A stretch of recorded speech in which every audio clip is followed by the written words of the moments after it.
En el último vídeo vimos cómo los directores italianos demostraron que se podía hacer cine con mayúsculas, sin dinero y con la película caducada. Pues bien, a finales de los años 50 esa chispa cruzó la frontera y llegó a Francia, provocando la mayor explosión de rebeldía de la historia del cine. La Nouvelle Vague, la nueva ola. Pero ojo a los protagonistas de esta historia. No eran ni mucho menos directores consagrados de la industria, ni productores con dinero. Eran una pandilla de veinteañeros, eran ratas de filmoteca. Se pasaban el día entero encerrados viendo películas y escribiendo críticas en una revista mítica llamada Cahiers du Cinéma. Cahiers du Cinéma. Cahiers du Cinéma. Cahiers du Cinéma. Cahiers du Cinéma. Algunos de ellos eran Jean-Luc Godard, François Truffaut o Claude Chabrol. Casi nada. La semana pasada, San Sebastián de los Reyes. Y hoy, a 5 metros, Alcobendas. Estos chavales estaban muy hartos de lo que llamaban el cine de papá. Esas películas francesas acartonadas de época, hechas en estudios con súper decorados, con actores recitando textos perfectos, pero sin un gramo de alma. Un día se cansaron de criticar y dijeron, ¿ah, sí? ¿Tanto nos quejamos? Pues vamos a coger las cámaras y a demostrar cómo se hace. Y lo hicieron. Cambiaron el lenguaje cinematográfico para siempre. Como no tenían presupuesto, volvieron a aplicar el cine de guerrilla. Cámaras ligeras de mano, luz natural y actores jóvenes desconocidos rodando en mitad de las calles de París. Pero lo verdaderamente revolucionario no fue solo dónde rodaban, sino cómo editaban. Hasta ese momento, el cine de Hollywood tenía una regla sagrada, la continuidad. El espectador no podía notar que la película estaba cortada. Todo tenía que ser fluido y lógico. Va a llover. Va a llover.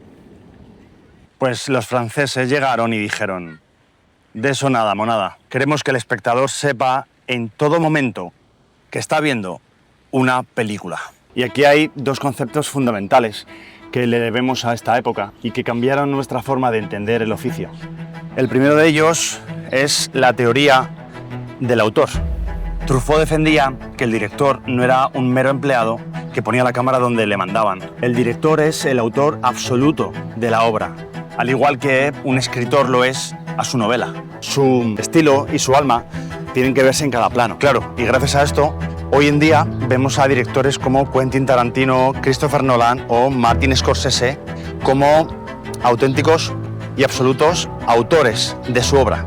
Pero os voy a contar un gran secreto que muy poca gente cuenta en los libros de cine. En la Nouvelle Vague había dos bandos. Por un lado estaban los chicos de la revista que os he hablado antes y eran los de la orilla derecha del Sena. Pero en la otra orilla, la orilla izquierda del Sena, había un grupo de cineastas más maduros, más poéticos y también mucho más políticos. Y en el centro de ese grupo estaba la auténtica madre de la nueva ola, Agnès Varda. El segundo concepto nos toca la fibra directamente como actores, la improvisación. En el cine clásico, el guión era una ley sagrada. En la Nouvelle Vague, el guión era un simple boceto. Godard escribía en una servilleta las líneas de diálogo 10 minutos antes de empezar a rodar y se las plantaba a los actores. ¿Qué buscaba? Pues buscaba la verdad del momento. Quería capturar los titubeos reales, las risas nerviosas, las miradas perdidas.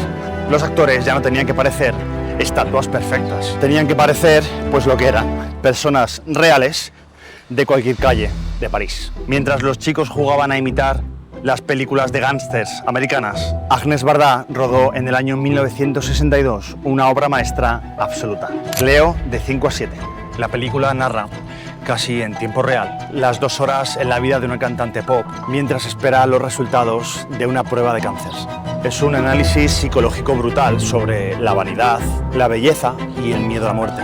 Varda demostró que la libertad de la Nouvelle Vague no solo servía para hacer gamberradas modernas, sino para meter el bisturí en el alma humana y también en la psique femenina como nunca antes se había hecho. Si queréis entender la verdadera profundidad de este movimiento, tenéis que ver a Varda. ¿Qué pasa cuando la vida te machaca físicamente y te quita aquello que te define? Eso es lo que le ocurre a Stephanie, interpretada por una descomunal Marion Cotillard, una entrenadora de orcas que sufre un terrible accidente en su trabajo y pierde las piernas. En su momento más oscuro, su camino se cruza con el Yalí, Matthias Schoenaerts, un boxeador callejero, rudo, primitivo y con la empatía de una piedra, que sobrevive como guardia de seguridad y criando a su hijo en condiciones extremas. Ninguno de los dos está para romances idílicos. La película es la historia de cómo estos dos personajes, rotos por dentro y por fuera, se convierten en el soporte del otro para volver a ponerse en pie. El director, Jacques Audiard, firma aquí un drama psicológico potentísimo basado en el contraste. Ali es pura fuerza física, pero está emocionalmente anestesiado. No sabe sentir. Stephanie tiene el alma destrozada, pero mantiene una mente brillante atrapada en un cuerpo que ya no responde como antes. El suspense de la película no está en ver si se enamoran, sino en ver cómo se comunican. Es un cine hiperrealista donde los traumas no se hablan, se curan a través del contacto físico, de los golpes en la calle y del agua del mar. Marion Cotillard nos regala una lección de interpretación magistral trabajando desde la pérdida y la aceptación, demostrando por qué es una de las mejores actrices de su generación. Si la Nouvelle Vague buscaba capturar la vida real sin filtros, la vida de Adele lleva esa premisa hasta sus últimas consecuencias. La película sigue a Adele, una estudiante de 15 años cuya vida cambia por completo cuando se cruza en la calle con Emma, una joven de pelo azul. A partir de ahí, presenciamos el nacimiento de una pasión absoluta, tierna y devastadora. No es una comedia romántica, es una radiografía sin anestesia sobre el primer amor, el descubrimiento de la propia identidad y el dolor desgarrador de madurar. El director, Abdelatif Kechiche, no rueda escenas, rueda fragmentos de vida tan íntimos que a veces sientes que estás espiando por el ojo de una cerradura. Como actores, analizar esta película es casi un ejercicio de psicología forense. Las interpretaciones de Adele Exarchopoulos y Léa Seydoux son extraordinarias. El secreto, el método de rodaje fue una auténtica tortura psicológica. El director las obligaba a repetir cada toma 50, 60 o hasta 100 veces. Buscaba el agotamiento real de las actrices. Quería romper el mecanismo de actuación para que pareciera la verdad más cruda. Los mocos al llorar, las miradas de cansancio absoluto, la saliva, la piel. Es un tratado brutal sobre la entrega actoral y sobre cómo el amor más pasional puede llegar a absorber tu propia individualidad hasta desdibujarte por completo. Más allá de la tormenta física, el verdadero viaje psicológico de la vida de Adele está en el sutil y doloroso abismo de las clases sociales que el amor no puede llenar. Emma pertenece a un mundo intelectual de artistas que discuten sobre filosofía mientras cenan ostras. Adele viene de una familia obrera, una chica práctica que ama la literatura, pero cuya realidad se mide en platos de espaguetis compartidos en la cocina. El director filma esto como una metáfora poética sobre la distancia. Cómo puedes fusionarte con alguien en la cama, devorarte como en la mirada y al mismo tiempo descubrir con terror que tu lenguaje y el suyo pertenecen a planetas distintos. Es la tragedia psicológica de darte cuenta de que el amor absoluto, por muy puro que sea, a veces no basta para salvar la distancia entre quién eres y de dónde vienes. ¿Por qué os recomiendo estas dos películas justo después de hablar de la Nouvelle Vague? Porque el cine francés actual sigue llevando en el ADN esa rebeldía. Tanto la vida de Adele como de Óxido y Hueso huyen de las fórmulas predecibles de Hollywood. No buscan el plano perfecto ni el final feliz. Buscan la verdad de la carne, el sudor y las emociones humanas en bruto. La Nouvelle Vague nos enseñó una lección que sirve para cualquier creador hoy en día.